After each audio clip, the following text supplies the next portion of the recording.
অটোয় বসে অপেক্ষা করছি, মামার বাড়ি যাব বলে রান্নাবান্না সেরে বেরিয়ে পড়েছি। মাঝে মাঝে এই রকম মামার বাড়ি চলে যাই আমি আর আমার বোন। তো গিয়ে একটু কিছুক্ষণ মামা মামি মাসি আছে ওদের সাথে গল্প করে আবার চলে আসি। আমার মামার বাড়ির পাশেই বিশাল রাসমাঠ আছে, রাসমাঠের গায়ে ওদের বাড়ি। এই রাসমাঠেরই এক প্রান্তে সবুজ রঙের একটি বড় রথ আছে।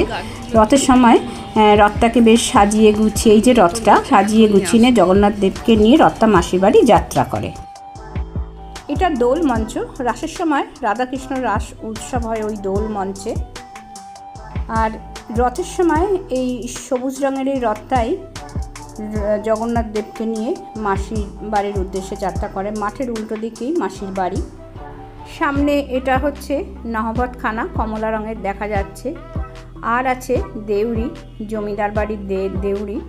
মাঠেরই এক প্রান্তে আছে জমিদার বাড়ি। সূর্য এখন পশ্চিম ঢালে অস্তাচলে চলেছে। এটা হচ্ছে রায়চৌধুরী বাড়ির সামনের দিকটা। এনারা এক সময় জমিদার ছিলেন।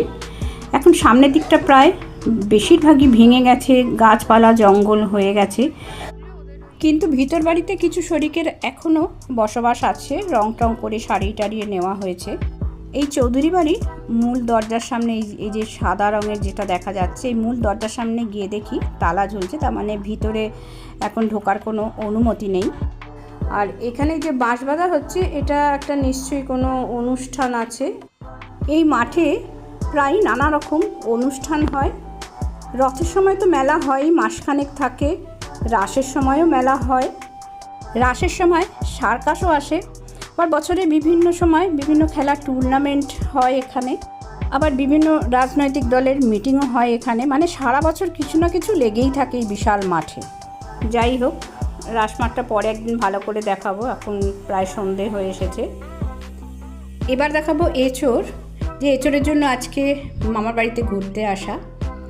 গাছ থেকে ঝুলে রয়েছে দেয়ালের গায়ে দুখানা এঁচোড়। যদিও এই দুটো নয়, অন্য দুটো এঁচোড় নিয়ে আজকে আমরা বাড়ি ফিরব। যাই হোক, এবার আমাদের বাড়ি ফেরার পালা। মাঝে মাঝে এরকম হাফ বেলা, মানে সেকেন্ড হাফে 3টে-4টে নাগাদ আমরা এরকম মাঝে মধ্যে মামার বাড়িতে চলে আসি। অটোয় করে এসেছিলাম, অটোয় করেই ফিরে যাচ্ছি। আমরা ফিরছি এখন সাউদার্ন বাইপাস দিয়ে। ঠিক একটুখানি জায়গা একটু অন্ধকার মতন, এর দুপাশে একটু ঝিল আছে। আর এখন সন্ধ্যে 7টা, 7:30 মতন মনে হয় বাজে। আর বাইপাস বলে সেরকম জ্যামও নেই, আর প্রচুর হাওয়া, ভীষণ ভালো লাগে। হাফবেলা সংসার থেকে ছুটি নিয়ে মামার বাড়িতে গিয়ে একটু অক্সিজেন সংগ্রহ করে আমরা আবার বাড়ি ফিরে আসছি। আর সাথে নিয়ে আসছি দুটো এঁচোড়, মানে গাছের যে দুখানা এঁচোড় দেখিয়েছিলাম সেই দুখানা নয়, আগে অন্য গাছ থেকে পেড়ে রাখা ছিল আরও দুখানা এঁচোড় আমাদের দিল মামার বাড়ি থেকে। আর দিয়েছে কাঁচা আম। কাঁচা আমের চাটনি রেসিপি আমি দেখাবো তোমাদের। আর আগামীকাল আমি এঁচোড়টা রান্না করব। সেই এঁচোড় রান্নার রেসিপিটা একটি বিশেষ ধরনের রেসিপি করব। এটা আমি এই ভিডিওর সাথেই আমি তোমাদের দিয়ে দেব। তাহলে চলো, তোমরাও কিন্তু মাঝে মধ্যে এরকম হাফবেলা ঘুরতে বেরিয়ে যাবে, তাহলে দেখবে শরীরে মনে প্রচুর পরিমাণে অক্সিজেন সঞ্চয় হবে, যেটা আমাদের কাজ করার এনার্জি আরও অনেক গুণ বাড়িয়ে দেবে। এঁচোড়টা কাটবার জন্য নিয়ে চলে এসেছি। কখনো এর আগে আমি এঁচোড় কাটিনি। আমি দুটো গ্লাভস হাতে পরে নিচ্ছি। আর বটির গায়ে আমি, মানে বটির ফলাটায় আমি একটু সর্ষের তেল মাখিয়ে নিয়েছি। আর এই যে গ্লাভস পরে নিচ্ছি আমি, এখানেও আমি একটু সর্ষের তেল মাখিয়ে নেব। বটিটার নিচে দুখানা বড় বড় কাগজ পেতে নিয়েছি। এবারে দেখো, আমি তো নিজেই প্রথম কাটছি, আমি আর কাউকে কিভাবে শেখাবো আমি জানি না। এমনি আগে আমি আমাদের ছোটোবেলায় দেখেছি আমাদের ঠাকুমা জেঠিমারা ওনারা নিজেরাই এঁচোড় কাটতো। আর এখন তো বাজারে এঁচোড় কেটে বিক্রি, আমরা সবসময় কাটা এঁচোড়ই, পিস করা এঁচোড়ই নিয়ে আসি, নয়তো খোসাটা ছাড়িয়ে নেওয়া এঁচোড় নিয়ে আসি কিনে, বাড়িতে এনে পিস করে নিই। এটা কাটতে খুবই শক্ত লাগছে, আর আঠাটাই বিশেষভাবে আঠাটাই খুব প্রবলেম করে। তো যাই হোক, আমি এঁচোড়টা পুরোটা কেটে নিয়ে তারপর তোমাদের দেখাবো। দেখো, অবশেষে দুফালি করলাম। এঁচোড়টা ভীষণভাবে কচি এঁচোড়, দানা খুবই ছোট ছোট, খুব একটা অসুবিধা হবে না রান্না করতে। চলো এবারে আমি ক্যামেরাটা অফ করে আমি পিসগুলো করে নিই। এঁচোড়গুলো পিস করে নিয়েছি, খুবই কচি এঁচোড়, ভিতরে দানা এখনও মোটা হয়নি, শুধু আমি গতকাল রাতে কেটে রেখেছিলাম বলে একটু কালচে ভাব এসে গেছে। কেটে বেশিক্ষণ রেখে দিলে এরকম হয়ে যায়। আমি এবার প্রেসার কুকারে দিয়ে দেব।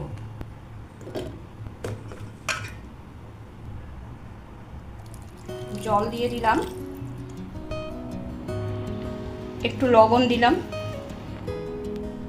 আর একটু সর্ষের তেল দিয়ে দেব। আমার ইউটিউব পরিবারের সমস্ত বন্ধুদের জানাই আন্তরিক শুভেচ্ছা। এঁচোড়টা সিদ্ধ করে নিয়েছি, এবারে আমি সবার প্রথমে এঁচোড়টা একটু ভেজে নেব। অনেকে হয়তো এঁচোড় ভাজে না, সিদ্ধ করে নিয়ে একেবারে কষিয়ে নিয়ে রান্না করে, কিন্তু এই রান্নাটায় এঁচোড়টাকে একটু ভেজে নিতে হবে। আশা করি সবাই ভালো আছো, সুস্থ আছো।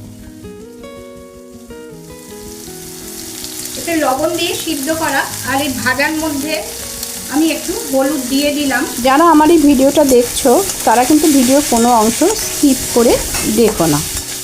রান্নাটা সর্ষের তেলেই হচ্ছে, একটু মোটামুটি একটু ভাজা হোক, তারপর আমি বলছি কি কি লাগবে, কি দিতে হবে, কিভাবে হবে। একটু ভাজা হোক ততক্ষণ, আমি আবার এটা ভাজা করে নিয়ে আমি আবার ফিরে আসি। ভাজা হচ্ছে, এবার দেখাই। এই যে আমি একটু এই যে ছোলার ডাল শুকনো খোলায় ভেজে নিয়ে আমি এটা মিক্সিতে গুঁড়িয়ে নেব। আর এই লাগছে ভাজা মশলা মানে ধনে, জিরে, মৌরি, এলাচ, দারচিনি, লবঙ্গ একসাথে ভেজে নিয়ে আমি গুঁড়িয়ে রেখেছি। এই মশলাটা লাগবে। লাগবে আদা বাটা, লঙ্কা বাটা, কাঁচা লঙ্কা বাটা, লাগবে টক দইটা আমি ফেটিয়ে রেখেছি। যেহেতু টক দই দেবো তাই একটু টমেটো পেস্ট আমি অল্প একটুখানি দেবো, দুটো মিলিয়ে মিশিয়ে কম বেশি করে দেব। আর এতে আমি আলু দেবো, আলুটা আমি সিদ্ধ করে রেখেছি। এটা মোটামুটি ভাজা হয়ে গেছে, এবারে আমি তুলে নিচ্ছি। আর একটু সর্ষের তেল দিয়ে দিলাম, সর্ষের তেলটা কমে গেছে, রান্নাটা সর্ষের তেলেই হচ্ছে। গ্যাসের ফ্লেমটা অফ করে দিয়েছিলাম। এই এঁচোড় রান্নাটা অতি অবশ্যই একবার তোমরা করো, দেখবে কত সুন্দর খেতে হয়। এই এঁচোড় রান্নাটা কিছুটা কাশ্মীরি এঁচোড়ের মতন, আবার কিছুটা সাউথ ইন্ডিয়ান এঁচোড় রান্নার মতো। তোমরা দেখতে থাকো। আচ্ছা, একটু কাজু আর কিশমিশ আমি ভেজে নিচ্ছি।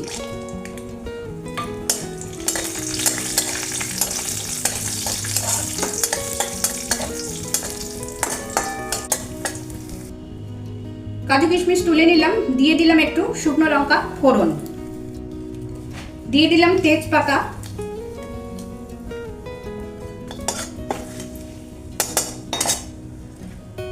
আর গোটা জিরে। প্রথমে দিয়ে দিলাম টমেটো পেস্ট,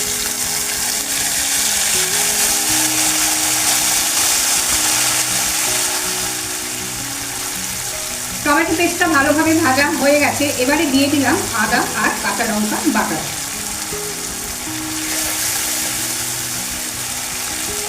দিয়ে দিলাম ভাজা মশলা, ধনে, জিরে, মৌরি যেটা ভেজে রেখেছিলাম, সাথে এলাচ, দারচিনি, লবঙ্গ, দিয়ে দিলাম একটু কাশ্মীরি মির্চ আর একটু গরম জল দিয়ে দিলাম।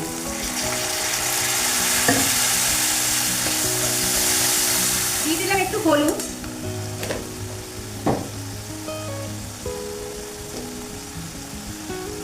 লবণ দিলাম।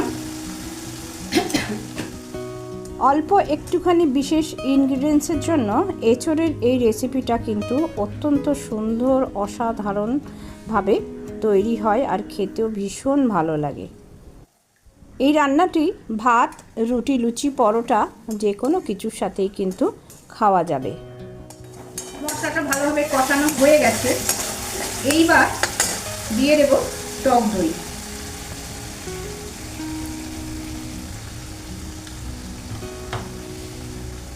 আর এই সাথে দিয়ে দেব চিনি। চিনিটা একটু বেশি লাগবে, তার কারণ এই রান্নাটা কিন্তু একটু মিষ্টি মিষ্টি হয়,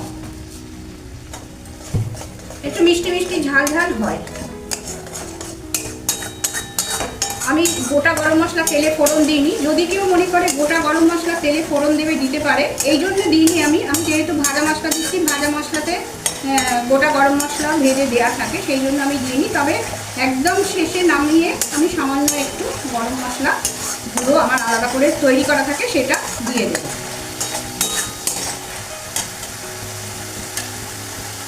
প্রথমে দিয়ে দিলাম আলু সিদ্ধ করে রেখেছি, আলু সিদ্ধটা দিয়ে দিলাম। এতে কিন্তু আলু দেওয়া মাস্ট নয়, যদি কেউ মনে করে দেবে না, নাও দিতে পারে। আমি দিলাম, একটু সব রান্নাতে একটু আলুটা ভালো লাগে। আলুটা আগে দিলাম এই জন্যে, আলুটা একটুখানি গায়ে কালার হলে ভালো লাগবে দেখতে, সেই জন্য আলুটা আগে দিয়ে একটুখানি কষানো হোক, তারপরে আমি এঁচোড়গুলো দেব। দিয়ে দিলাম কাজু কিশমিশটা।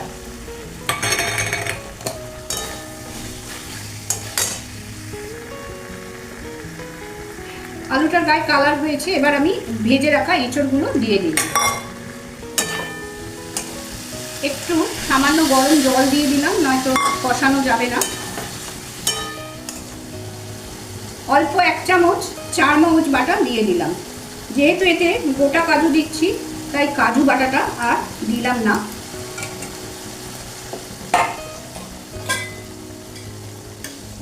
এবার দিয়ে দেব, বলেছিলাম আমি ছোলার ডাল ভেজে গুঁড়িয়ে রেখেছি, এই যে ছোলার ডাল ভেজে আর শুকনো ভাবে গুঁড়িয়ে রেখেছি, সেইটা আমি এরকম 1 চামচ দিয়ে দিলাম। এটা ছোট চামচ, আমি 4 চামচের 1 চামচ দিলাম, ছোট চামচের 2 চামচ দিলাম। দিয়ে এইবার ভালোভাবে এটা আমি কষিয়ে দিচ্ছি।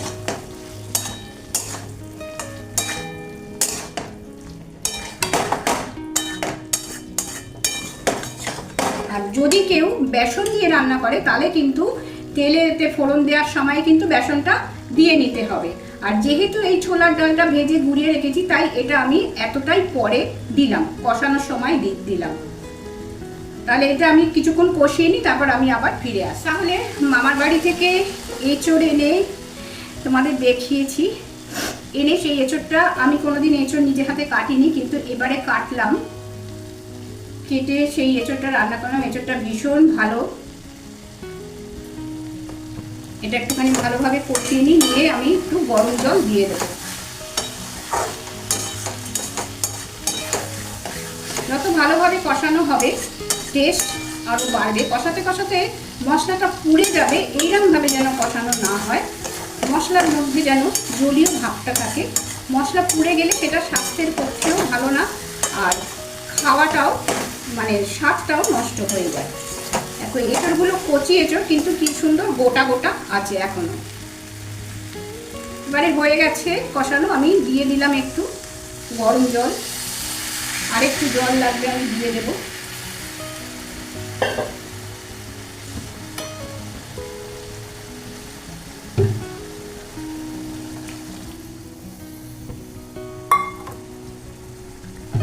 সবটাই কিন্তু গরম জল দিতে হয়।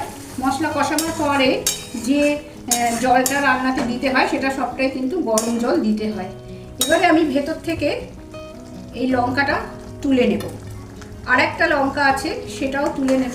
এই সময় আমি একটুখানি টেস্ট করে দেখি লবণটা, মিষ্টিটা, ঝালটা কীরকম আছে।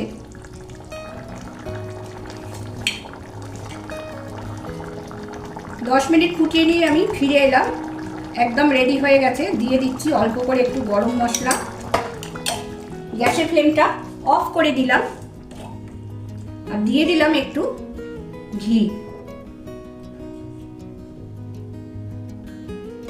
একটু বেশি করে ঘি দিলাম, এটা খুব টেস্ট হয়, ঘিয়েতেই টেস্টটা ভালো হয়।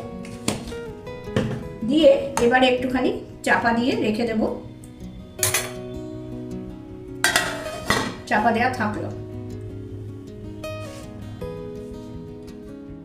আশা করছি এঁচোড়ের এই নতুন ধরনের রেসিপিটা তোমরা মন দিয়ে দেখেছো, যারা এতক্ষণ আমার ভিডিওর সাথে কন্টিনিউ করছিলে। এটাও আশা করব যে তোমাদের খুব ভালো লেগেছে, তাই তোমরা দেখছিলে। যদি ভালো লেগে থাকে তাহলে কিন্তু একটা লাইক করে দেবার অনুরোধ করলাম, সাথে যদি শেয়ার করে দিতে পারো তাহলে খুব ভালো হয়, সেটাও আমি অনুরোধ করলাম। এঁচোড় রান্নার রেসিপিটা দেখানোই আমার উদ্দেশ্য, আর সেই সাথে আমার মামার বাড়ি যাওয়া আসার ভিডিওটাও সামান্য একটুখানি দেখালাম। আশা করি তোমাদের ভালো লেগেছে। আমাকে কিন্তু অতি অবশ্যই কমেন্ট করে জানিও। এই রান্নাটা একজনকে পাঠাবো, তাই আমি একটা ছোট প্লাস্টিক কন্টেনারে কন্টেনারে সার্ভ করতে করতে আমি আজকের ভিডিওটা শেষ করব। পরের দিন চলে আসছি আবার নতুন কোনো ভিডিও নিয়ে। সবাই ভালো থেকো, সুস্থ থেকো, আনন্দে থেকো। ধন্যবাদ।